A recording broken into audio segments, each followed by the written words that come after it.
Hi guys, it's Steph from IDRIVEACLASSIC, and today I've left the Mini Metro at home and I'm out in something different, which is a Ford Anglia 105e from 1968. You might not have seen one before unless you're a big Harry Potter fan, so why don't you join me today for a short video where I'll be driving around from Huddersfield to Ghostland, testing out the car, telling you exactly what it's like to drive, and then I'll give you a bit of a walk around the car so you can see what it looks like as well. So follow me and we'll go for a little drive now. So I've been driving now for around 10 minutes. It's going really well and the car's flying along. No Harry Potter pun intended.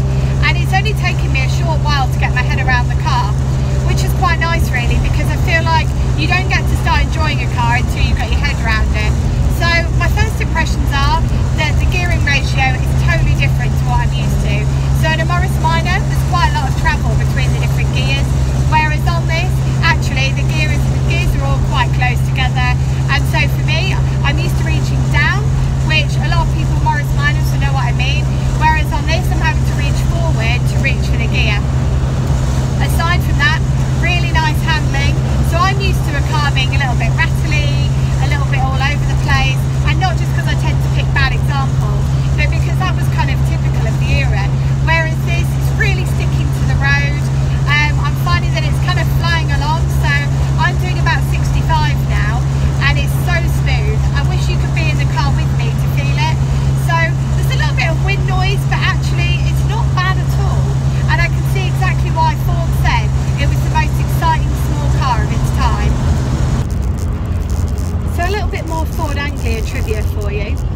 The Ford Anglia was made in two places, so most people know about Dagenham, whether that's through a little bit of Ford knowledge or because you've seen the fantastic film Dagenham Girls, which if you haven't watched already I would really recommend, if for nothing more than the cars and fashion alone.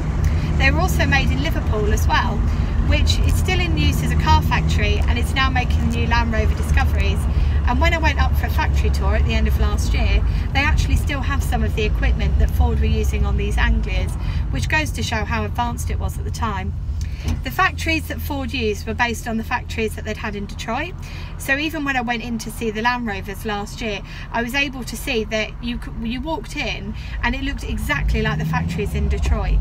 So you had all the high ceilings, you had all the layout exactly the same, and that they're still using some of the same machinery really is testament to exactly how good these factories were at the time.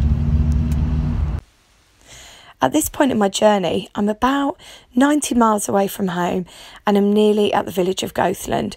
So for those of you who haven't been up north before, or maybe aren't even in England at all, this is Ghostland, based in North Yorkshire, and it's kind of on the moors really, near to Scarborough, about an hour north of Leeds, and the scenery is absolutely perfect.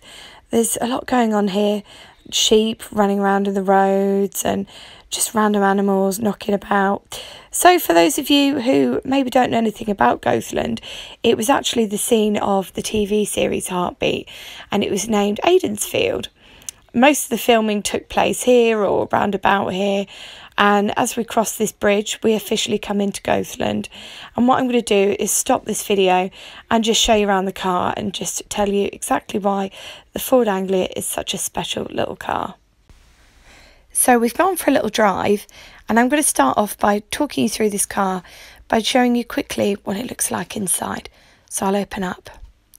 The first thing that struck me when I got in this car was how very American it was, especially for the time.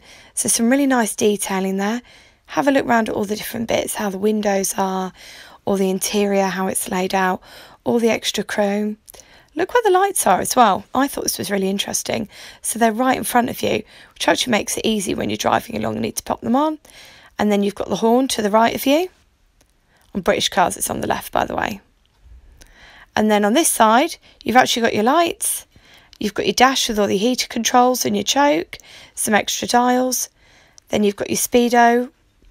It's got your fuel gauge there too. Some really beautiful duotone colouring inside.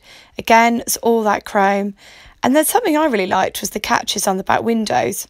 So I've got them on both sides, I'll show you. And those mean that your passengers in the back aren't baking in the summer heat and get a bit of air. So now I'll show you what it looks like on the outside too.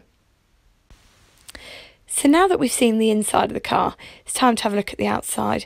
I'm going to start with my favourite little details of the car, which is actually the bonnet badge. I quite like the fact it's folded. So there's quite a lot of chrome in this car, even over the headlights, and as you look at the detail on the car, it's very angular. It's almost like those drawings that kids did of cars, you know, kind of straight across, straight up, straight down, and I just really like that. Even the handles, so I'm going to show you the handle as well. Even the handle has those sharp edges. I just think it makes the car incredibly striking. So as we pan out, I'm going to show you the fins on the back. So that's not really something that you saw on lots of cars in Britain, and it's a very American detailing. So you look at those big American cars and they have the fins as well. I think it's been quite tastefully done on this, considering the size of the car. So as we come round, I'm going to show you the back windscreen, which has actually been engineered to go inwards so that when the rain falls down, it's not actually clouding up the back windscreen, and you've still got perfect vision. So you can kind of see what I mean there by that angle. Even those little details just by the windows, how carefully the little catches are put in, everything like that is just so well thought out. So I'm going to pan out because I just want to show you how some of the panels look and how they've put all that together. A bit more chrome there catching the light. And I'm going to come round to the front of the car because I just want you to have another kind of glance at how it is and how it looks. But personally for me, it's been a really nice car to drive, and it's not just about how it drives, it's also about how it looks. So it's a 10 out of 10 from me on this one. And that concludes my video review of the Ford Anglia 105e.